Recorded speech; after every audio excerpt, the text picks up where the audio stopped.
Hello friends, दोस्तों episode के starting में हमें दिखाया जाता है कि वो सीनियर को होश आ चुका होता है, लेकिन इसी वक्त वो देखता है कि उसके सामने ही श्योक खड़ा होता है और श्योक को अपने सामने देखकर वो पर्सन बहुत ही ज्यादा घबरा गया होता है। लेकिन इसी वक्त श्योक हंसते हुए जिससे बोल रहा होता है जे इस पर्सन को होश आ गया है, तुम इसे चेक कर सकते हो। लेकिन इसी के साथ वो सीनियर इस वक्त काफी ज्यादा शॉक में होता है और वो सोच रहा होता है आखिर श्योक यहाँ पर क्या कर रहा है। ये तो वॉरियर हाई स्कूल का एक स्टूडेंट है और मैंने इसकी वीडियो भी देखी थी जिसमें इसने काफी ज्यादा मॉन्स्टर्स को अकेले ही किल कर दिया था। ये पर्सन सच में एक मॉन्स्टर है। लेकिन इस वक्त हमें दिखाया जाता है कि यहाँ पर जे भी आ गया होता है और वो बुरा होता है, मिस्टर सबसे पहले तो मैं आपसे सॉरी बोलना चाहता हूँ, शायद मैंने आपके साथ बहुत ही ज्यादा बुरे तरीके से बिहेव किया, लेकिन मैं यहाँ पर आपको एम्बेरस नहीं करना चाहता था। लेकिन इस वक्त वो सीनियर बोलता है नहीं, तुम्हें मुझसे माफी मांगने की जरूरत नहीं है, मैं ही इडियट था, मैं समझ ही नहीं पाया कि आखिर मेरा ओपोनेंट कौन है और मैं बिना किसी रीजन के तुम्हारे ऊपर गुस्सा कर रहा था। लेकिन इसी के साथ जे बुरा होता है, वेल अगर मैं सच बताऊँ तो तुम्हारे मूव्स काफी ज्यादा स्ट्रॉन्ग थे, लेकिन उनके अंदर कुछ मिस्टेक्स थी जिनकी वजह से तुम मुझसे हार गए। अगर तुम उन मिस्टेक्स को ठीक कर लो तो मुझे नहीं लगता कि मैं तुम्हें हरा पाऊंगा। तो ये बात सुनकर सीनियर काफी ज्यादा हैरान हो गया होता है और वो बोलता है आखिर तुम कहना क्या चाहते हो। तो जे उसे बताता है जब तुमने मेरे ऊपर अटैक किया था उस वक्त तुम बहुत ही ज्यादा गुस्से में थे और उस वक्त तुम अपने इमोशंस को कंट्रोल नहीं कर पा रहे थे, जिसकी वजह से तुम मेरे ऊपर बहुत ही ज्यादा सिंपल अटैक्स कर रहे थे और मुझ पर अटैक करते हुए तुमने अपनी किसी भी टेक्निक को यूज नहीं किया था। और इसी के साथ जे उसे अपने मोबाइल को देखते हुए बोल रहा होता है मैंने हमारी फाइट की वीडियो को कुछ टाइम देखा है और मुझे पता चला है कि तुम्हारी जितनी भी मूवमेंट्स थी वो बहुत ही ज्यादा परफेक्ट थी। और वो उसे अपने मोबाइल को दिखाते हुए उस पर्सन को उसकी मूवमेंट्स के बारे में काफी ज्यादा चीजें बताना स्टार्ट कर देता है। और जे को उस पर्सन को समझाते हुए देखकर सायरम काफी ज्यादा हैरान हो रही होती है और वो सोच रही होती है जे दूसरे लोगों से बिल्कुल डिफरेंट है, वो उस पर्सन की हेल्प कर रहा है जिससे उसने कुछ टाइम पहले ही फाइट की थी। और इस वक्त जे जिस इन्फॉर्मेशन को उस पर्सन को बता रहा है एक ऐसी इन्फॉर्मेशन है जो तुम पैसे देकर भी हासिल नहीं कर सकते। जिसके बाद वो सीनियर को देखते हैं जो कि जे से बोल रहा होता है तुमने मेरे बारे में मुझे जो कुछ भी बताया है वो सब चीजें ही सही है। मुझे भी अक्सर महसूस होता है कि मैं अपनी मूवमेंट्स को सही तरीके से परफॉर्म नहीं कर पाता हूँ, लेकिन आखिर तुम ये सब चीजें मुझे क्यों बता रहे हो जबकि हम दोनों तो एक दूसरे को जानते भी नहीं है। तो ये बात सुनकर जे बुरा होता है तो ये सुनने में काफी ज्यादा अजीब लगेगा, लेकिन मैं चाहता हूँ कि हमारे दरमियान में कोई भी मिसअंडरस्टैंडिंग ना रहे, क्योंकि आज हम पहली मरतबा मिले थे लेकिन हमारी जाने अनजाने में फाइट हो गई और इसलिए मैं नहीं चाहता कि दोबारा हमारी कोई ऐसी फाइट हो। और इसी के साथ जे वहाँ से जा रहा होता है और वो बुरा होता है तो मुझे अपना नंबर दे देना, मैं हमारी इस फाइट की वीडियो को तुम्हें सेंड कर दूंगा और इस वीडियो को तुम भी देखकर अपनी मूवमेंट्स को सही से चेक कर सकते हो और इससे तुम्हें अपने फाइटिंग स्टाइल को सॉल्व करने में भी काफी ज्यादा हेल्प मिलेगी। और इसी के साथ जाते हुए श्योक जिससे बोल रहा होता है ये पर्सन यहाँ पर अकेला क्यों है, इसके बाकी साथी कहाँ पर गए हैं। तो जो बोल रहा होता है वो सभी लोग इसे यहाँ पर बेहोश पड़ा छोड़कर चले गए क्योंकि उन्हें लगा कि ये पर्सन उनके काम का नहीं है। और इसी के साथ वो लोग सायरम के पास आगे होते हैं, जिसके बाद सायरम बोलती है तुम लोग बहुत ही ज्यादा टाइम को वेस्ट कर रहे हो और मैं चाहती हूँ कि तुम अपने टाइम को अब से बिल्कुल भी वेस्ट मत करो और अब से मैं तुम्हें मैजिक के बारे में बेसिक चीजों को समझाऊंगी। जिसके बाद सायरम जे और श्योक से बोल रही होती है मैजिक को यूज करने के लिए तुम लोगों को सबसे पहले मैजिक को महसूस करना होगा, जिसके बाद तुम लोगों को अपनी बॉडी के अंदर मौजूद सर्किट्स को एक्टिवेट करना होगा। और इसी के साथ सायरम बोल रही होती है मैं जानती हूँ ये इतना ज्यादा आसान नहीं होने वाला क्योंकि तुम दोनों का ही मैजिक लेवल बहुत ही ज्यादा लो है, लेकिन इस चीज में मैं तुम्हारी हेल्प करूंगी और मैं पूरी कोशिश करूंगी तुम लोग जल्दी ही अपने मैजिक को यूज करना सीख जाओ। लेकिन इसी के साथ सायरम बोलती है और हाँ मैं तुम्हें एक और चीज बता दूं, मुझे जितने भी मैजिक स्पेल्स आते हैं वो सभी लॉन्ग रेंज मैजिक स्पेल्स हैं और उन स्पेल्स में से कोई भी तुम लोगों के काम नहीं आने वाला क्योंकि तुम में से एक पर्सन कॉम्बैट फाइटर है जबकि दूसरा डिफेंस टैंकर है। और मुझे लगता है कि तुम लोगों के लिए सबसे बेस्ट जो मैजिक होने वाला है वो है वुल्फ मैजिक, जिसके जरिए तुम लोग अपनी स्ट्रेंथ को इंक्रीज कर सकते हो। तो ये बात सुनकर जे और श्योक दोनों ही काफी ज्यादा हैरान हो गए होते हैं और जे बोल रहा होता है सायरम हम लोग यहाँ पर सिर्फ वीकेंड के लिए ही आए हैं, क्या तुम्हें लगता है कि हम इतने टाइम में वुल्फ मैजिक को सही से यूज करना सीख जाएंगे। तो सायरम बोल रही होती है आखिर तुम्हें लगता क्या है मैजिक को यूज करना इतना ज्यादा आसान है, अगर मैं तुम्हें सच बताऊं तो तुम्हें अपने मैजिक को सेंस करने में ही 3 से 4 डेज लग जाएंगे और अगर तुम बहुत ही ज्यादा टैलेंटेड हो तो हो सकता है कि तुम इसे एक दिन में भी कंप्लीट कर लो, लेकिन जब मैजिक को यूज करने की बात आती है तो उसके लिए तुम्हें 2 से 3 वीक तो जरूर लगेंगे। ये बात सुनकर जे भी काफी ज्यादा हैरान हो रहा होता है, लेकिन इसी वक्त हमें दिखाया जाता है कि वो सीनियर चलते हुए इन लोगों के पास आ रहा होता है और वो बोल रहा होता है अगर तुम लोग चाहो तो इस चीज में तुम लोगों को हेल्प कर सकता हूँ और मैं तुम्हें यकीन दिलाता हूँ कि तुम एक वीक में ही अपने वुल्फ मैजिक को यूज करना सीख जाओगे। और इसी के साथ हमें सीनियर की इन्फॉर्मेशन बताई जाती है और इस सीनियर का नाम जैंग है, जो कि वारियर हाई स्कूल का सेकंड ईयर का स्टूडेंट है।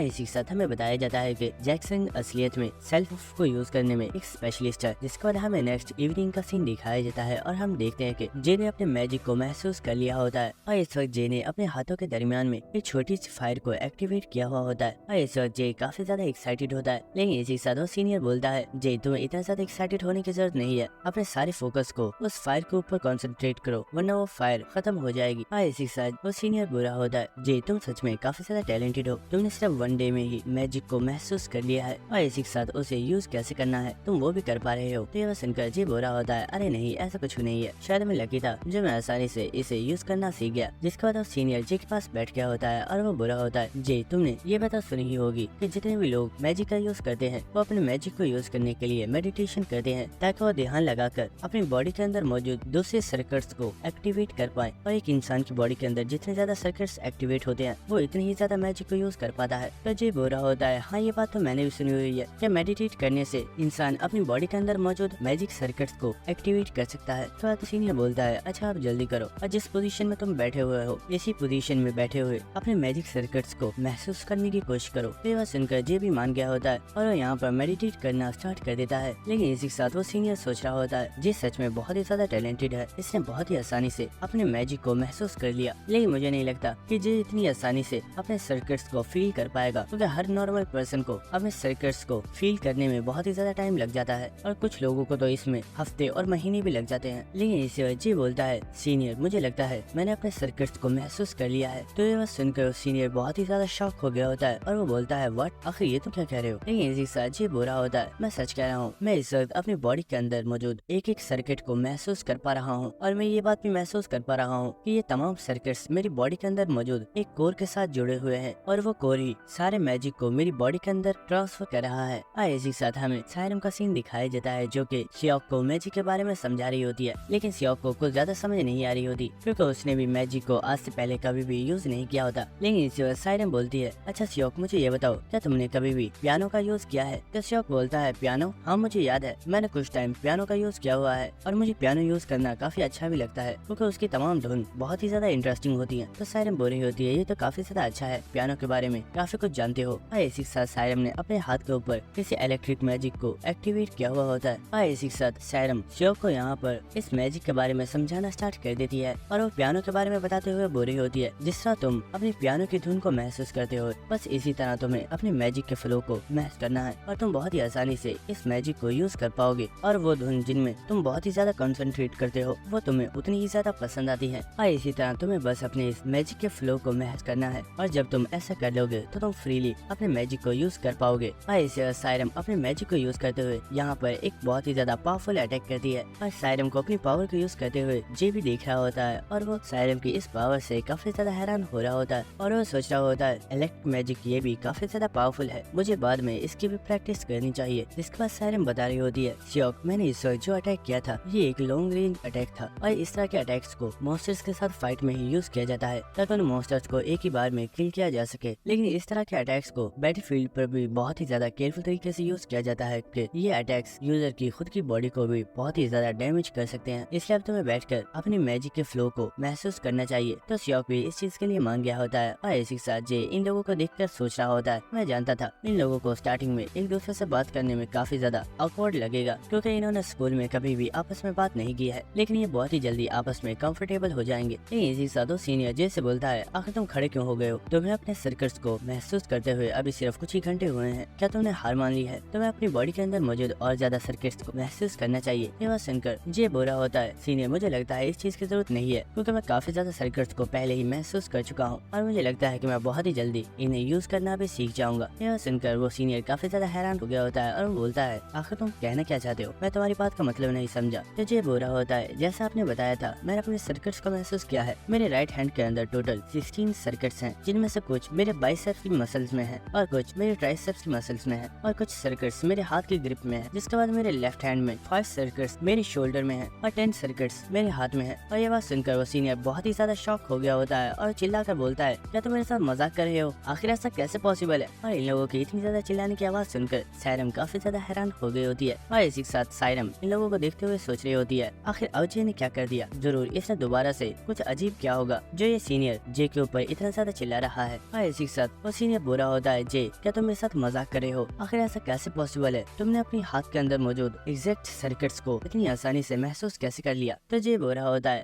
अरे नहीं, मैं तो मजाक कर रहा था, तुम्हें इतना ज्यादा सीरियस होने की जरूरत नहीं है। तो यह सुनकर उस पर्सन को भी काफी ज्यादा गुस्सा आ रहा होता है और वो बुरा होता है, क्या ये मजाक था? मुझे लगा तुम सच कह रहे हो। और इसी के साथ हमें बताया जाता है कि जे असलियत में सच ही बता रहा था, लेकिन क्योंकि यहाँ पर ये सीनियर कुछ ज्यादा ही ओवर रिएक्ट कर रहा है, इसलिए जे को पता चल गया है कि उसे इन सब चीजों के बारे में इस सीनियर को नहीं बताना चाहिए, वरना वही प्रॉब्लम में आ जाएगा और दूसरे लोगों को इन चीजों के बारे में एक्सप्लेन करना जे के लिए ही प्रॉब्लम बन जाएगा। जिसका वजह हमें नेक्स्ट कुछ घंटों बाद का सीन दिखाया जाता है, जहाँ पर वो सीनियर जे को कुछ मूव्स परफॉर्म करके दिखा रहा होता है और इसी के साथ वो एक काफी लंबी सांस लेता है और हम देखते हैं कि वो यहाँ पर अपनी मैजिक सर्किट्स को एक्टिवेट करके अपने ऊपर एक बुफ मैजिक को यूज कर रहा होता है, जिससे उसकी स्ट्रेंथ काफी ज्यादा इंक्रीज हो गई होती है। और इसी वक्त वो सीनियर जे के फेस पर एक बहुत ही ज्यादा पावरफुल पंच मार देता है और इस अटैक की वजह से जे भी काफी ज्यादा शॉक हो गया होता है, लेकिन उस सीनियर ने ये अटैक नहीं किया होता और वो तो बस जे को अपने सर्किट्स की पावर को दिखा रहा होता है। और इस चीज की वजह से जे भी काफी ज्यादा हैरान हो रहा होता है और वो बुरा होता है, सर्किट्स को एक्टिवेट करने के बाद तुम्हारी स्ट्रेंथ पहले से काफी ज्यादा इंक्रीज हो गई थी और अगर तुमने अपने पंच को मेरे फेस पर मार दिया होता तो शायद तुम मेरी नाक को तोड़ देते। और ये बात सुनकर वो सीनियर सोच रहा होता है, मैंने बस शो ऑफ करने के लिए इसके सामने एक छोटा सा अटैक किया था, लेकिन सच में इस पर्सन ने एक बार भी अपनी आंखों को भी ब्लिंक नहीं किया, ये सच में कोई नॉर्मल पर्सन नहीं है। ये इसी के साथ जे बुरा होता है, वैसे सीनियर तुम सच में काफी ज्यादा इनक्रेडिबल हो, मैंने आज से पहले कभी पर्सन को इस तरह से अपने मैजिक को यूज करते हुए नहीं देखा। तो यह सुनकर सीनियर बता रहा होता है, जे क्या तुम जानते हो मुझे बुफ मैजिक को यूज करने में एक स्पेशलिस्ट क्यों बोला जाता है? वह इसलिए क्योंकि मैंने बुफ मैजिक के ऊपर बहुत ही ज्यादा रिसर्च की है और जब भी मैं अपनी ट्रेनिंग को करता हूँ मैं हमेशा अपनी बॉडी के ऊपर बुफ मैजिक को यूज करता हूँ ताकि मैं बुफ मैजिक को और भी अच्छे तरीके से समझ पाऊँ। और अगर सच बताऊँ तो आज निराशा और उसके तमाम फ्रेंड्स मुझे यहाँ पर इसलिए लेकर आए थे ताकि मैं उन लोगों को बुफ मैजिक के बारे में सिखा सकूं, लेकिन मैंने सोचा नहीं था कि चीजें इस तरह से टर्न हो जाएंगी। क्योंकि उस वक्त जब तुमने मुझे प्रोवोक किया था तो मैं अपने गुस्से को कंट्रोल नहीं कर पाया और मैंने तुम्हारे ऊपर अटैक कर दिया, लेकिन असलियत में ऐसा नहीं था कि मुझे तुम्हारे ऊपर बहुत ही ज्यादा गुस्सा आ रहा था, लेकिन असलियत में मैं काफी ज्यादा एक्साइटेड था क्योंकि फर्स्ट टाइम वाई हाई स्कूल के बहुत ही ज्यादा टैलेंटेड स्टूडेंट्स ने मुझे उन्हें बुफ मैजिक के बारे में सिखाने के लिए पूछा था और बस यही रीजन था कि मैं अपने एंगर को उस वक्त कंट्रोल नहीं कर पाया और मैंने तुम्हारे ऊपर अटैक कर दिया, लेकिन उसके बदले में मुझे सिर्फ एम्बेरस ही होना पड़ा। इसी के साथ उसी ने बुरा होता है, जे मैं जानता हूँ अब बहुत ही ज्यादा लेट हो चुका है, लेकिन मैं तुमसे सॉरी बोलना चाहता हूँ क्योंकि मैंने तुम्हारे साथ जो किया मुझे ऐसा नहीं करना चाहिए था। लेकिन इसी वक्त हम देखते हैं जे उस सीनियर के पास आ गया होता है और वो सीनियर के कंधे के ऊपर हाथ रखकर बोलता है, सीनियर जो कुछ भी हुआ उसे भूल जाओ और अब वो करो जो मैं तुम्हें बोलने वाला हूँ। तो ये बात सुनकर सीनियर काफी ज्यादा हैरान होता है और वो जे की तरफ देखता है, लेकिन वो काफी ज्यादा घबरा गया होता है क्योंकि जे इस वक्त काफी ज्यादा डेविल से स्माइल देते हुए बुरा होता है। मैं चाहता हूँ कि तुम यहाँ पर उन स्टूडेंट्स को जो कुछ भी सिखाने वाले थे वो सब कुछ तुम मुझे सिखाओगे और जब तक मैं उन चीजों को सीख नहीं जाता तुम यहाँ से नहीं जाने वाले। और इस चीज की वजह से वो पर्सन काफी ज्यादा शॉक में होता है और इसी के साथ हमें 4 डेज बाद सीन दिखाया जाता है और देखते हैं कि ये चारों ही इस बिल्डिंग में से बाहर आ चुके होते हैं और इसी के साथ जे बुरा होता है, हमने इस पूरे वीकेंड में बहुत ही अच्छे से ट्रेनिंग की, लेकिन मुझे लगता है कि हमारी इनिंग काफी है और अब हमें वापस चलना चाहिए। और इसी के साथ सायरन बुरी होती है, स्टार्टिंग में तो मुझे लगा था कि तुम लोग पूरे 1 वीक तक ट्रेनिंग नहीं करने वाले और तुम जल्दी ही इस ट्रेनिंग को छोड़कर चले जाओगे, लेकिन मुझे पता नहीं था कि तुम लोग पूरे 1 वीक बिना सोए ट्रेनिंग करने वाले हो, तुम लोग सच में पागल हो। तो यह सुनकर जे बुरा होता है, सायरन आखिर तुम क्या कह रही हो? मुझे लगता है तुम्हें थोड़ा वर्कआउट भी करना चाहिए, इससे तुम्हारा स्टेमिना थोड़ा इंक्रीज हो जाएगा।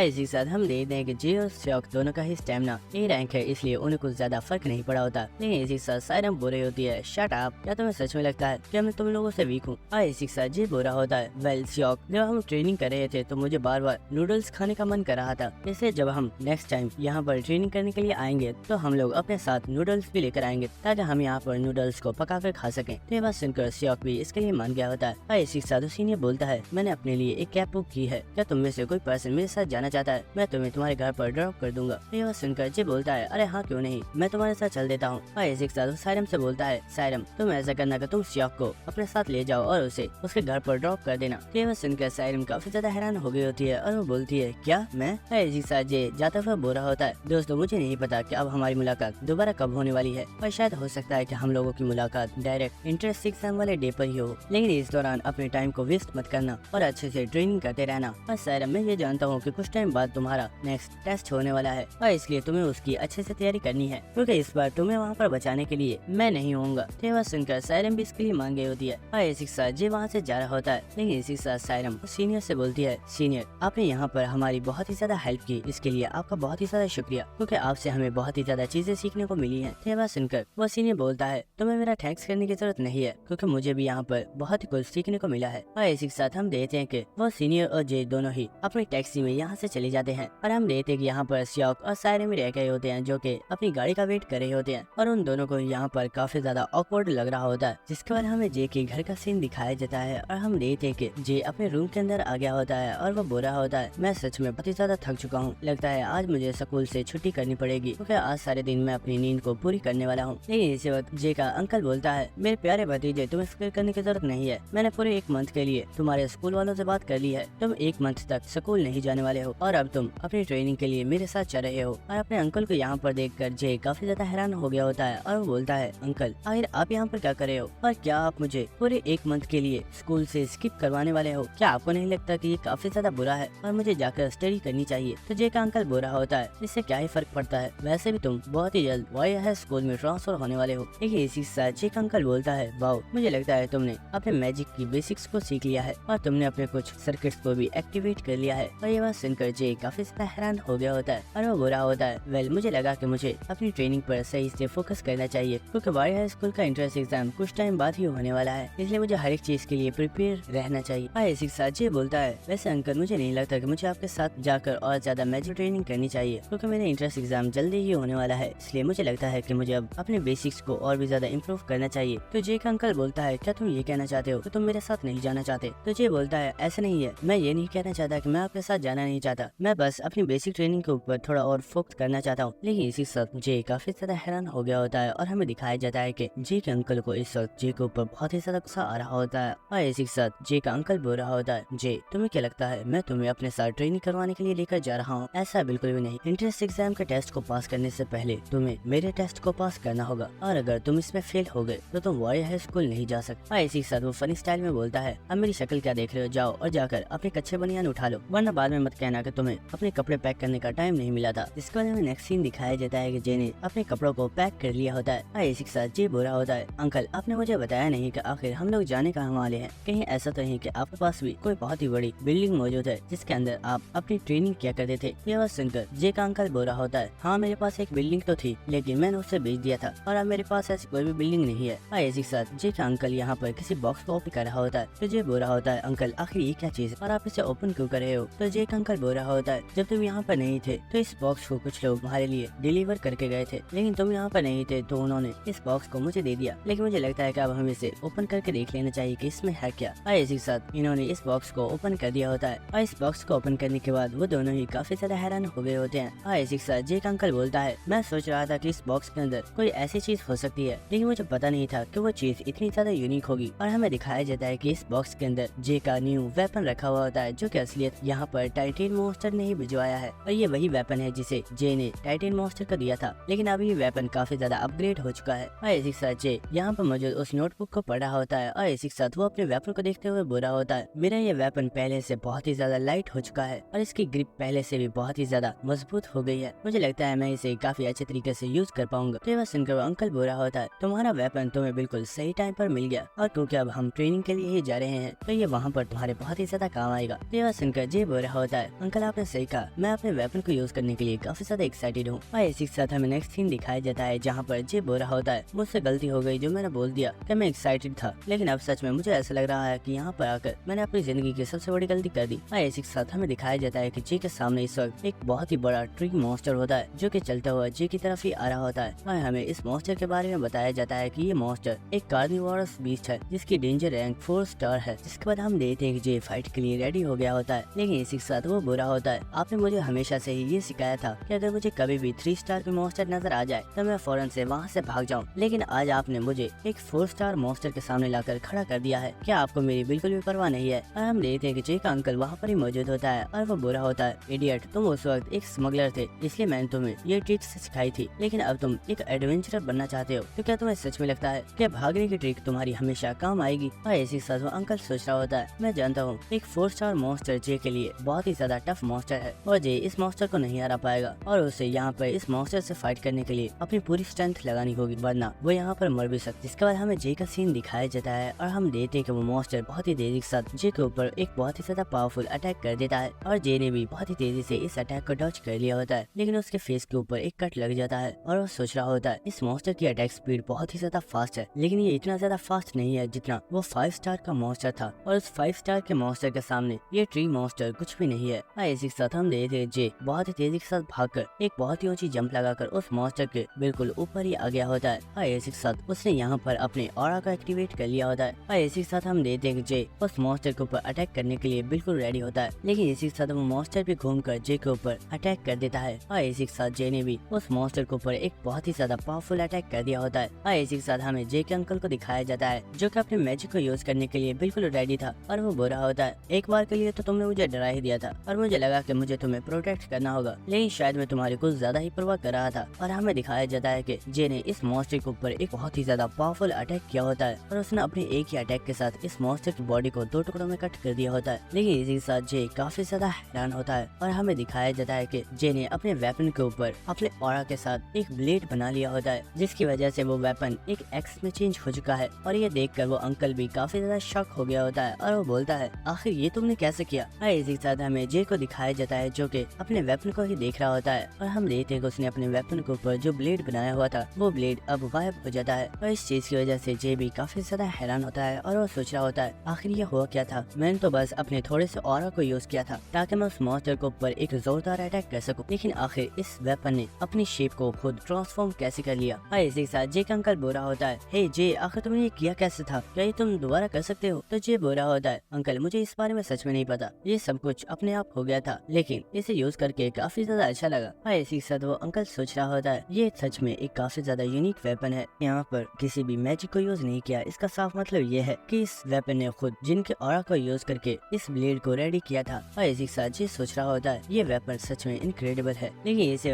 जे का अंकल जे से बोल रहा होता है जे आखिर तुम क्या सोच रहे हो, मुझे लगता है शायद तुम इस मॉन्स्टर को हराने के बाद कुछ ज्यादा ही खुश हो गए हो, या तुम्हें ये लग रहा है तुम बहुत ही ज्यादा स्ट्रॉन्ग बन चुके हो इसलिए तुमने सिर्फ अपने एक ही अटैक के साथ इस मॉन्स्टर को हरा दिया। और हम देख पा रहे होते हैं कि जे का अंकल इस वक्त काफी ज्यादा गुस्से में होता है और अपने अंकल को इतने गुस्से में देखकर जे भी काफी ज्यादा हैरान हो गया होता है और वो बोल रहा होता है अंकल मुझे तो लगा था कि आप मेरी तारीफ करोगे, लेकिन मुझे ऐसा क्यों लग रहा है कि आप तो मेरी बेइज्जती कर रहे हो, क्या मैंने कुछ गलत किया है। लेकिन इस वक्त जे को कुछ आवाज आती है और इसी के साथ जे का अंकल बोलता है इडियट क्या तुम्हें सच में लगता है कि तुम सिर्फ अपने एक अटैक के साथ एक 4 स्टार के मॉन्स्टर को किल कर सकते हो। और इसी वक्त उस मॉन्स्टर ने जे के ऊपर एक बहुत ही ज्यादा पावरफुल अटैक कर दिया होता है, लेकिन जे ने बहुत ही तेजी से इस अटैक को डॉज कर लिया होता है और वो इस मॉन्स्टर को दोबारा से देखकर काफी ज्यादा हैरान होता है और हमें दिखाया जाता है कि इस मॉन्स्टर ने असलियत में अपनी बॉडी को दोबारा से रीजनरेट कर लिया होता है और ये देखकर जे सोच रहा होता है शिट इस मॉन्स्टर के पास रीजनरेशन की पावर है, ये तो मुझे पता ही नहीं था। और इस वक्त हम देखते हैं कि वो मॉन्स्टर बहुत ही तेजी से जे के ऊपर अटैक करता है, लेकिन जे भी अपने वेपन के साथ इस मॉन्स्टर के ऊपर अटैक करके उसके इस हाथ को ही डिस्ट्रॉय कर देता है। और इसी के साथ जे अपने वेपन की तरफ देख रहा होता है और हमें दिखाया जाता है कि जे के वेपन ने इस वक्त अपने आप को एक हैमर में चेंज किया हुआ होता है। और इसी के साथ जे का अंकल जो कि दरख्त के ऊपर बैठा हुआ होता है वो खड़ा हो गया होता है और वो बोल रहा होता है तुम इस मॉन्स्टर के ऊपर बिल्कुल भी फोकस नहीं कर रहे, इस मॉन्स्टर के ऊपर फोकस करो क्योंकि तुम्हारा वेपन जानता है कि उसे कब किस शेप में ट्रांसफॉर्म होना है। और इसी के साथ हमें दिखाया जाता है कि उस मॉन्स्टर ने दोबारा से अपने हाथ को रीजनरेट कर लिया होता है और ये देखकर जे काफी ज्यादा परेशान होता है, लेकिन इसी के साथ जे का अंकल बोल रहा होता है मैं जानता हूँ तुम इस वक्त थके हुए हो, लेकिन यही टाइम है अपने आप को और ज्यादा स्ट्रॉन्ग बनाने का, क्योंकि मैटर नहीं करता कि तुम्हारे पास कितना पावरफुल वेपन है, मैटर ये करता है कि तुम कितने ज्यादा पावरफुल हो और तुम खुद को और कितना ज्यादा स्ट्रॉन्ग बना सकते हो। और इसी के साथ हमें कुछ टाइम बाद का सीन दिखाया जाता है और इसी के साथ हमें जिसको दिखाया जाता है जिसकी हालत इस वक्त काफी ज्यादा खराब होती है क्योंकि वो इस मॉन्स्टर के साथ बहुत ही देर से फाइट कर रहा है और काफी ज्यादा इंजर्ड भी हो चुका है। और हमें दिखाया जाता है कि वो मॉन्स्टर भी काफी ज्यादा डैमेज होता है, लेकिन क्योंकि उसके पास रीजनरेशन पावर है इसलिए वो अपनी बॉडी को दोबारा से रीजनरेट कर लेता है। और इस वक्त हम देखते हैं कि वो मॉन्स्टर एक बार फिर से जे के ऊपर एक बहुत ही ज्यादा पावरफुल अटैक कर देता है, लेकिन इससे पहले को जे को नुकसान पहुंचा था। जे का अंकल वहां पर आ गया होता है और वो अपने बैरियर के साथ जे को प्रोटेक्ट कर लेता है।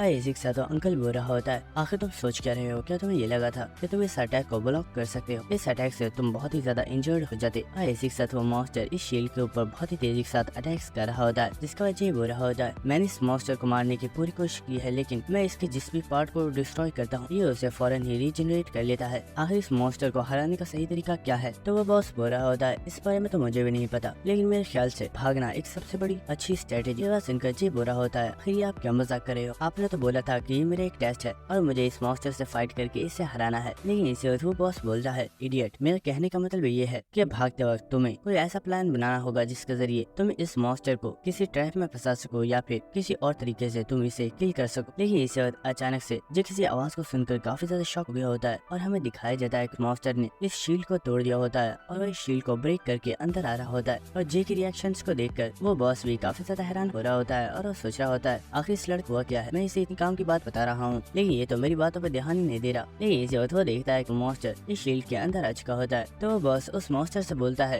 क्या तुम देख नहीं सकते, मैं इस लड़के को कुछ काम की बातें बता रहा हूँ, मुझे लगता है तुम्हारा काम खत्म हो चुका है, इसलिए अब तुम्हें मर जाना चाहिए। इसी के साथ बॉस उस मॉन्स्टर के ऊपर अपनी फायर के साथ अटैक करता है और हम देखते हैं कि जे के अंकल ने बहुत ही आसानी से अपनी फायर के साथ इस मॉन्स्टर की पूरी बॉडी को जला दिया होता है। और अपने अंकल की ऐसी पावर को देखकर जे हैरान रहा होता है और हमें दिखाया जाता है कि वो मॉन्स्टर यहाँ पर बहुत ही ज्यादा चिल्ला रहा होता है क्योंकि उसे यहाँ पर काफी ज्यादा पेन हो रही होती है और वो अपनी बॉडी को रीजनरेट नहीं कर पा रहा होता। इसी के साथ हम देखते हैं कि वो मॉन्स्टर यहीं पर मर जाता है। इसी के साथ वो बॉस जे से पूछ रहा होता है, अच्छा जे, अब मुझे ये बताओ, अपनी लाइफ में फर्स्ट टाइम एक 4 स्टार मॉन्स्टर को किल करके कैसे लग रहा है? तो जे बोल रहा होता है, मैंने इस मॉन्स्टर से फाइट जरूर की है लेकिन मैंने इसे नहीं हराया, इसे तो आपने हराया है। तो वो बॉस बोल रहा होता है, जे तुम यहाँ पे यही सोच रहे होगे कि तुम काफी ज्यादा वीक हो और तुम्हें खुद को और ज्यादा स्ट्रॉन्ग बनाना होगा, लेकिन अगर तुम्हें सच बताऊं तो मुझे ऐसा लगता है कि तुम अपनी एज के बच्चों में सबसे ज्यादा पावरफुल और मुझे लगता है कि तुम वॉरियर हाई स्कूल में जाने के वर्थ। चलो अब हमें यहाँ से चलना चाहिए कि अब हमें हमारी नेक्स्ट डेस्टिनेशन पर जाना है और वहाँ से तुम्हारी रियल ट्रेनिंग स्टार्ट हो जाएगी। जिसके बाद हमें नेक्स्ट डे का सीन दिखाई जाता है और हम देखते हैं कि जे चलता हुआ काफी ज्यादा गया होता है और वो बोल रहा होता है, अंकल हम लोग कल रात से पैदल ही सफर कर रहे हैं, क्या आप मुझे बताओगे कि आखिर हमें और कितनी दूर जाना है? तो वो बॉस बोल रहा होता है, फिक्र मत करो, हम लोग वहाँ पर पहुँच चुके हैं जहाँ हमें आना था।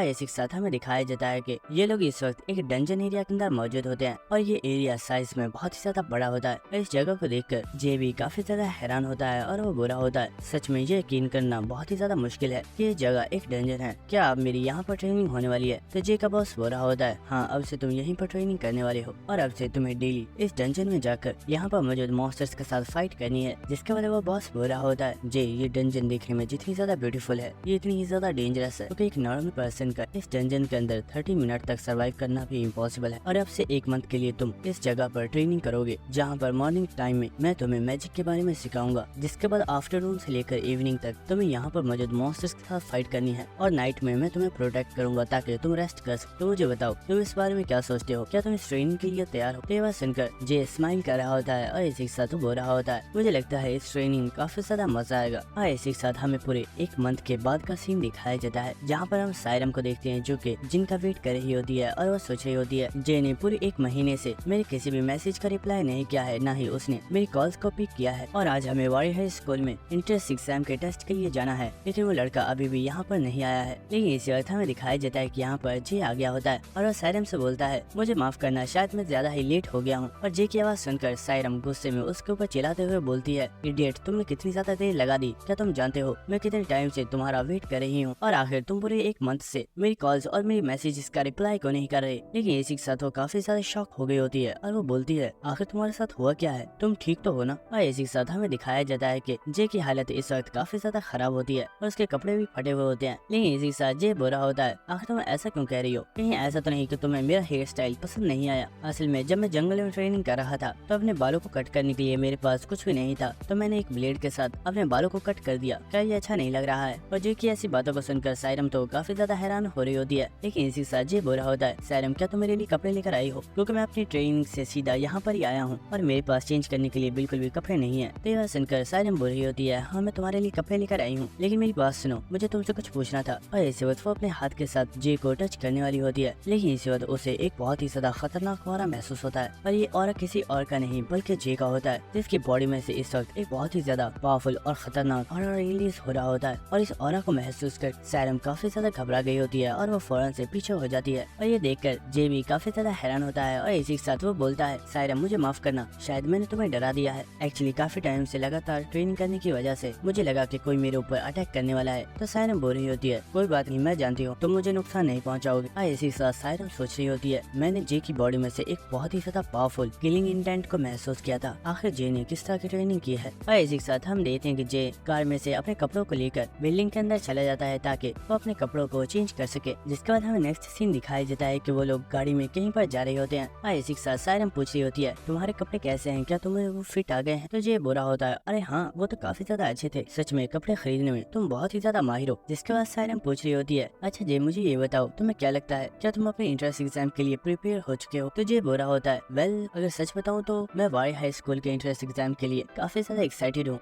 तो जे की बात सुनकर सायरन काफी ज्यादा हैरान होती है और वो बोलती है तुम काफी ज्यादा अजीब हो, मुझे लगा था तुम थोड़े बहुत नर्वस होगे लेकिन तुम कह रहे हो कि तुम इंट्रेंस एग्जाम के लिए एक्साइटेड हो। तो ये बात सुनकर जे बुरा होता है अगर सच बताऊं तो इस चीज का भी एक रीजन है, लेकिन ये रीजन मैं आगे चलकर तुम्हें सही टाइम पर बताऊंगा। और इसी के साथ हमें एक प्रीवियस मेमोरी दिखाई जाती है और हमें बताया जाता है आज से कई साल पहले एक बहुत ही बड़ी माउंटेन पर मौजूद बहुत ही ज्यादा पावरफुल डंजन्स को क्लियर करने के लिए एक टीम क्रिएट की गई थी, जिसका लीडर कोई और नहीं बल्कि जे के फादर यूसियोंग और यूसियोंग के फादर ने अपनी स्ट्रेटेजी और अपने ब्रिलियंट आइडिया को यूज करते हुए इन डंजन रेड्स को स्टार्ट किया और उन्होंने इस माउंटेन पर मौजूद तमाम डंजन्स को ही क्लियर कर दिया था। और क्योंकि यूसियोंग ने इन डंजन्स में बहुत ही ज्यादा कंट्रीब्यूट किया था और क्योंकि यूसियोंग एक ऐसा पर्सन था जिसकी वजह से ये तमाम डंजन्स सक्सेसफुली कंप्लीट हो पाई थी, इसलिए गवर्नमेंट की तरफ से यूसियोंग को इन माउंटेन्स के ऊपर एक बहुत ही बड़ा एरिया इनाम के तौर पर दिया गया था। और उस वक्त यूसियोंग ने गवर्नमेंट को ये आइडिया दिया था कि उन्हें इस माउंटेन के ऊपर एक स्कूल को स्टार्ट करना चाहिए जहाँ पर न्यू जनरेशन के बच्चों को बहुत ही ज्यादा पावरफुल वॉरियर्स बनने के लिए तैयार किया जाएगा। और यूसियोंग के रिक्वेस्ट करने की वजह से वो एरिया जो यूसियोंग को रिवॉर्ड में दिया गया था वहाँ पर एक बहुत ही बड़ी बिल्डिंग की कंस्ट्रक्शन को स्टार्ट कर दिया था। और जब वो कंस्ट्रक्शन कंप्लीट हो गई तो उस जगह को वॉरियर हाई स्कूल का नाम दिया गया था। और दोस्तों ये जगह बेसिकली यूसियोंग की है, लेकिन इस चीज को गवर्नमेंट ने कभी भी अनाउंस नहीं किया। जिसके बाद हमें नेक्स्ट उस जायंट मॉन्स्टर की एल्केमी डंजन का सीन दिखाया जाता है और इसी के साथ हम देखते कि यहाँ पर जैक आया हुआ होता है जो कि उस जायंट मॉन्स्टर से बुरा होता है। तुम इन अल्कोहल की काफी टाइम से डिमांड कर रहे थे और जब मैं इन्हें तुम्हारे लिए लेकर आया हूँ तो तुमने इन सभी को एक ही दिन में खत्म कर दिया। और हम देखते हैं कि वो जायंट मॉन्स्टर यहाँ पर अल्कोहल को ड्रिंक कर रहा होता है और वो बुरा होता है तुमने मुझे आज कई सालों बाद जाकर इतनी अच्छी क्वालिटी वाली शराब ला कर दी है और अब तुम ये चाहते हो कि मैं इसे इंजॉय भी ना करूँ। जिसके बाद वो मॉन्स्टर बोलता है अच्छा अब ये चीजें छोड़ो और मुझे साथ साथ बताओ आखिर तुम यहाँ पर क्यों आए हो, क्योंकि तुम आज बहुत ही टाइम बाद इस जगह पर मुझे विजिट करने के लिए आए हो और ऐसा तो हो नहीं सकता कि तुम बिना किसी मतलब के यहाँ पर आ गए हो। तो जैक यहाँ पर इस मॉन्स्टर को किसी डंजन का नाम बताता है और वो बोलता है तुम्हें तो याद ही होगा आज से कई सालों पहले जब हम इस डंजन को क्लियर करने वाले थे तो तब अचानक से यूसियोंग की हेल्थ खराब हो गई थी और फिर हमने उस डंजन को पोस्टपोन कर दिया। लेकिन मुझे लगता है कि अब वक्त आ चुका है कि हमें उस डंजन को क्लियर कर देना चाहिए और इस चीज में मुझे तुम्हारी हेल्प चाहिए क्योंकि तुम अपनी जायंट रेस के एक सबसे पावरफुल वॉरियर हो। ये बात सुनकर उस जायंट मॉन्स्टर को कुछ ज्यादा फर्क नहीं पड़ा होता और वह बोलता है जैक ये बात तुम भी जानते हो कि उस डंजन के अंदर ड्रैगन्स मौजूद हैं और अगर बात यूसियोंग की होती तो अकेला ही उन तमाम ड्रैगन्स को हराने के लिए काफी था, लेकिन हम लोग इतने ज्यादा पावरफुल नहीं है कि हम उन ड्रैगन्स को हरा पाए। लेकिन हाँ एक बात जो मैं तुम्हें बताना चाहता हूँ, भले ही हमारे पास यूसियोंग नहीं है लेकिन मुझे लगता है कि बहुत ही जल्दी सभी लोगों के सामने एक बहुत ही ज्यादा पावरफुल मॉन्स्टर उभर कर सामने आने वाला है और वो मॉन्स्टर यूसियोंग से भी ज्यादा पावरफुल होने वाला है। और यहाँ पर ये मॉन्स्टर किसी और के नहीं बल्कि जे की ही बात कर रहा होता है और इसी के साथ हमें जे का सीन दिखाया जाता है जो कि बुरा होता है वाह ये जगह तो काफी ज्यादा अच्छी है, लेकिन मैंने सोचा नहीं था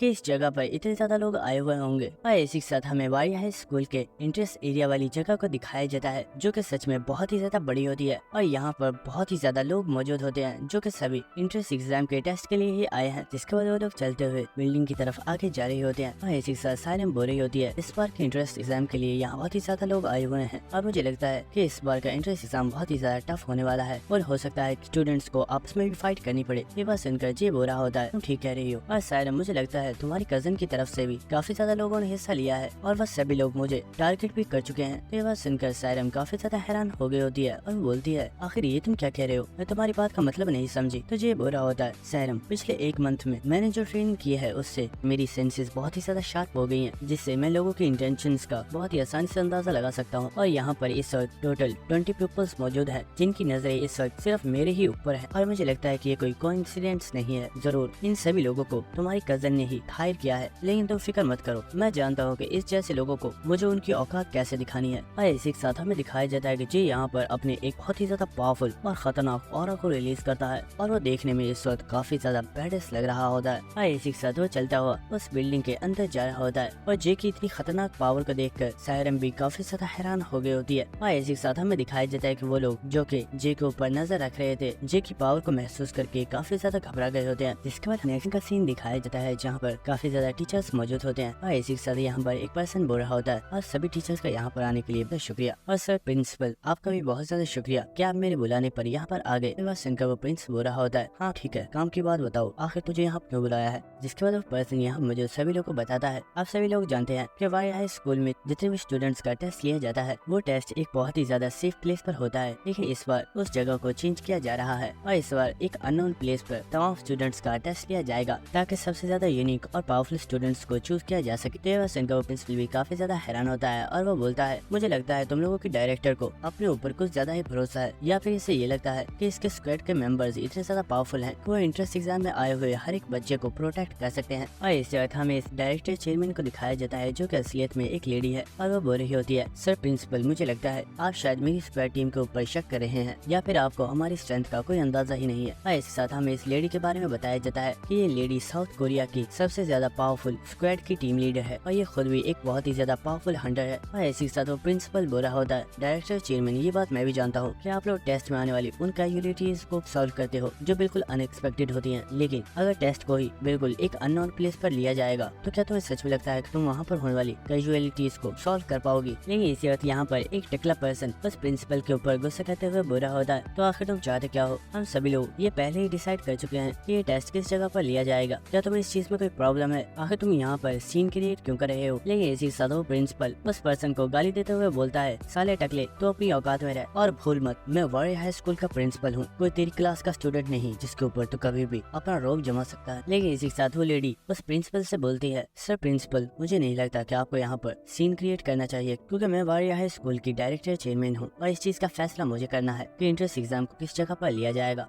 और इसी वक्त वो प्रिंसिपल गुस्से में उस लेडी से कुछ बोलने वाला होता है, लेकिन इसी वक्त उसे कोई बहुत ही ज्यादा पावरफुल एनर्जी महसूस होती है और इसी के साथ इस एनर्जी को उस लेडी ने भी महसूस कर लिया होता है। और हमें बताया जाता है कि इस वक्त प्रिंसिपल और डायरेक्टर ने जिस एनर्जी को महसूस किया था वो कुछ और नहीं बल्कि जे का किलिंग इंटेंट था। और इसी के साथ हम देखते हैं कि यहाँ पर जो मीटिंग हो रही होती है उसमें एक पर्सन बोल रहा होता है सर प्लीज आप दोनों ही शांत हो जाइए, इस प्रॉब्लम को हम आराम से बात करके सॉल्व कर सकते हैं और मुझे नहीं लगता कि इतने छोटे से मैटर के लिए आप लोगों को आपस में फाइट करनी चाहिए। जिसके बाद हमें नेक्स्ट सीन दिखाया जाता है जहाँ पर फर्स्ट ईयर का इंस्ट्रक्टर और वो प्रिंसिपल चलते हुए यहाँ से जा रहे होते हैं और इसी के साथ वो प्रिंसिपल उस इंस्ट्रक्टर से बोल रहा होता है उस डायरेक्टर ने जानबूझकर किसी अननोन प्लेस को सेट किया है और मुझे लगता है इस बार उसने कुछ प्लान बनाया हुआ है क्योंकि वो तो काफी टाइम पहले से ही मुझे प्रिंसिपल की पोस्ट से हटाना चाहती है और अगर एंट्रेंस एग्जाम में किसी भी स्टूडेंट को कुछ भी हुआ तो उसकी सारी रिस्पॉन्सिबिलिटी मेरे ऊपर ही आएगी और सभी लोग मेरे ऊपर ही उंगलियां उठाएंगे। और इसी के साथ वो प्रिंसिपल उस इंस्ट्रक्टर से बोलता है चाहे कुछ भी क्यों ना हो जाए हमें तमाम स्टूडेंट्स को प्रोटेक्ट करना है। ये बात सुनकर वो इंस्ट्रक्टर भी काफी ज्यादा गुस्से में आया हुआ होता है और वो बुरा होता है सर आप फिक्र मत कीजिए, किसी भी स्टूडेंट को कुछ भी नहीं होगा चाहे इसके लिए मुझे कुछ भी क्यों ना करना पड़े। लेकिन इसी साथ वो प्रिंसिपल बोलता है इंस्ट्रक्टर जब हम मीटिंग के अंदर मौजूद थे तो मैंने एक बहुत ही ज्यादा पावरफुल किलिंग इंटेंट को महसूस किया था और मुझे पूरा यकीन है कि वो किलिंग इंटेंट न्यू स्टूडेंट्स में से किसी एक का है और मैं चाहता हूँ कि तुम उस लड़की की तलाश करो क्योंकि मुझे लगता है कि इस एंट्रेंस एग्जाम में वो पर्सन एक बहुत ही ज्यादा बड़ा रोल प्ले करने वाला है। इसी के साथ वो हंसता हुआ यहाँ से चला गया होता है। जिसके बाद हमें नेक्स्ट जे का सीन दिखाया जाता है जो कि इस वक्त सेमिनार को अटेंड कर रहा होता है और इसी के साथ एक लेडी सभी लोगों को बता रही होती है एंट्रेंस एग्जाम से पहले आप सभी लोगों का एक छोटा सा टेस्ट लिया जाएगा जिसके जरिए आप सभी लोगों की पावर को मेजर किया जाएगा और वो लोग जो इस टेस्ट में पास हो जाएंगे उन्हीं को आगे एंट्रेंस एग्जाम में हिस्सा लेने की परमिशन दी जाएगी। और इसी के साथ वो लेडी यहाँ पर मौजूद सभी लोगों को और भी बहुत ही ज्यादा चीजें बता रही होती है जिन्हें सुनकर जे काफी ज्यादा हैरान हो रहा होता है और वो सोच रहा होता है शायद मुझे जो चीजें बताई थी यहाँ पर सभी चीजें बिल्कुल डिफरेंट है, कहीं ऐसा तो नहीं कि टेस्ट के तमाम पैटर्न्स को चेंज कर दिया गया है और ऐसा किसी स्पेशल रीजन की वजह से हुआ है। जिसके बाद हमें नेक्स्ट सीन दिखाया जाता है जहाँ पर जे चलता हुआ कहीं पर जा रहा होता है, लेकिन इस वक्त उसे कुछ लोगों की आवाज आती है और हमें दिखाया जाता है कि दो लोग एक लंगड़े पर्सन को बुली कर रहे होते हैं और एक पर्सन बोल रहा होता है ओए बच्चे मुझे लगा था तू सिर्फ लंगड़ा है लेकिन तू अंधा भी है, मुझे इस चीज का नहीं पता था, क्या तो देख कर नहीं चल सकता। तो लड़का बोल रहा होता है आखिर ये तुम क्या कह रहे हो, तुम ही आकर मुझसे टकराए थे, मैंने तुम्हें टक्कर नहीं मारी है। तो ये बात सुनकर वो ब्राउन हेयर वाला लड़का बोल रहा होता है मुझे लगता है शायद तो अपनी दूसरी टांग भी तोड़वाना चाहता है। लेकिन इसे अर्थ हमें दिखाया जाता है कि यहाँ पर जे आ गया होता है जिससे जमीन पर पड़ी हुई बुक को भी उठा लिया होता है और वो बुरा होता है आखिर तुम लोगों ने मेरे रास्ते को ब्लॉक क्यों किया हुआ है, मेरे रास्ते पे से साइड में हो जाओ। तो ये बात सुनकर वो ब्राउन हेयर वाला लड़का बोलता है अबे तू है कौन और आखिर तेरी हिम्मत कैसे हुई मुझसे ये बोलने की कि मैं साइड पर हो जाऊँ, मुझे लगता है तुझे अपनी जानकारी नहीं है। लेकिन इसी के साथ हम देखते हैं कि जे स्माइल करते हुए बोलता है मुझे तुमसे कोई भी प्रॉब्लम नहीं है लेकिन तुम जानबूझकर मुझे गुस्सा दिला रहे हो। और अगर मुझे गुस्सा आ गया तो तुम्हारा क्या अंजाम होगा ये मैं भी नहीं जानता। और जे के इतने खतरनाक फेस को देखकर वो पर्सन काफी ज्यादा घबरा के होता है और इसी के साथ वो और उसका साथी दोनों यहाँ से जा रहे होते हैं और जाते हुए वो लोग आपस में कह रहे होते हैं आखिर ये पर्सन है कौन और इसका मसला क्या है। जिसके बाद जे उस बुक को उस लड़की को दे देता है और वो बोलता है तुम इन इडियट्स की फिक्र मत करो, इन जैसे लोगों का काम ही कमजोर लोगों को बुली करना है, अगर इन्होंने फिर कभी तुम्हें बुली किया तो मैं इन्हें संभाल लूंगा। तो ये बात सुनकर वो पर्सन बोलता है तुम्हारा शुक्रिया, लेकिन तुम्हें ऐसा कुछ भी करने की जरूरत नहीं थी, मैं अपनी प्रॉब्लम को खुद सॉल्व कर सकता था। तो ये बात सुनकर जे बोल रहा होता है अरे कोई बात नहीं, मुझे लगता है शायद तुम भी यहाँ पर इंट्रेंस एग्जाम के लिए आए हो, अच्छा तो मैं चलता हूँ, हमारी दोबारा मुलाकात जरूर होगी। और इसी के साथ जे वहाँ से चला गया होता है। लेकिन इसी के साथ हमें इस लड़के के बारे में बताया जाता है जिसका नाम डोजिन है, जो कि असलियत में वारी हाई स्कूल का सेकंड ईयर का स्टूडेंट है और वो ओवरऑल इवोल्यूशन में सेकंड प्लेस पर है। जिसके बाद हमें इसी बिल्डिंग में ट्रेनिंग सेंटर का सीन दिखाया जाता है, जहाँ पर हम देखते हैं कि यहाँ पर बहुत ही बड़े बड़े कैप्सूल रखे हुए होते हैं और सभी स्टूडेंट्स इस जगह पर आ चुके होते हैं। और इस जगह को देखकर जे काफी ज्यादा हैरान होता है और वो बुरा होता है, वाओ ये देखने में तो बिल्कुल ऐसे लग रहा है जैसे मैं इस वक्त किसी स्काई-फाई मूवी में हूँ। और इसी के साथ हमें दिखाया जाता है कि जे अपने कैप्सूल के पास आ गया होता है, जिसके बाद वो कैप्सूल ओपन हो जाता है और जे भी इस कैप्सूल के अंदर आ चुका होता है। और इसी के साथ हमें दिखाया जाता है कि जे की घड़ी के ऊपर टाइम स्टार्ट कर दिया जाता है। और जब जे इस कैप्सूल के अंदर आया होता है तो वो देखता है कि इस जगह पर बहुत ही ज्यादा अंधेरा है और उसे आसपास कुछ भी नजर नहीं आ रहा होता। लेकिन इस वक्त हमें दिखाया जाता है कि इस जगह पर बहुत ही ज्यादा रेड कलर की लाइट्स क्रिएट हो जाती हैं, जिन्हें देखकर जे काफी ज्यादा हैरान हो गया होता है और वो बोलता है क्या टेस्ट स्टार्ट हो गया, पर आखिर ये है किस तरह का टेस्ट। लेकिन इस वक्त जे यहाँ पर अपने पावरफुल ऑरा को रिलीज करता है और वो बुरा होता है, टेस्ट चाहे जो कुछ भी हो लेकिन मुझे यहाँ पर सबसे हाई ग्रेड हासिल करना है। और चलो देखते हैं आखिर मेरी ट्रेनिंग से मेरी स्ट्रेंथ में कितनी इम्प्रूवमेंट हुई है। और दोस्तों इसी के साथ यहाँ पर हमारा सीजन 1 कंप्लीट हो जाता है और इस सीरीज का सेकंड सीजन अभी तक रिलीज नहीं हुआ है और वो कब तक रिलीज होगा इस चीज की भी अभी तक कोई भी अपडेट नहीं आई है। लेकिन अगर इस सीरीज का सेकंड सीजन रिलीज होता है तो हम उसे अपने चैनल पर एक्सप्लेन जरूर करेंगे। और अगर अभी तक आप लोगों ने हमारी दूसरी सीरीज को चेकआउट नहीं किया है तो उन्हें भी चेकआउट कर लीजिए, क्योंकि अब मैं हमारी बाकी के सीरीज के एपिसोड्स को कंटिन्यू करने वाला हूँ। तो मिलते हैं आपसे नेक्स्ट एपिसोड में, तब तक के लिए goodbye and stay connected. Thank you.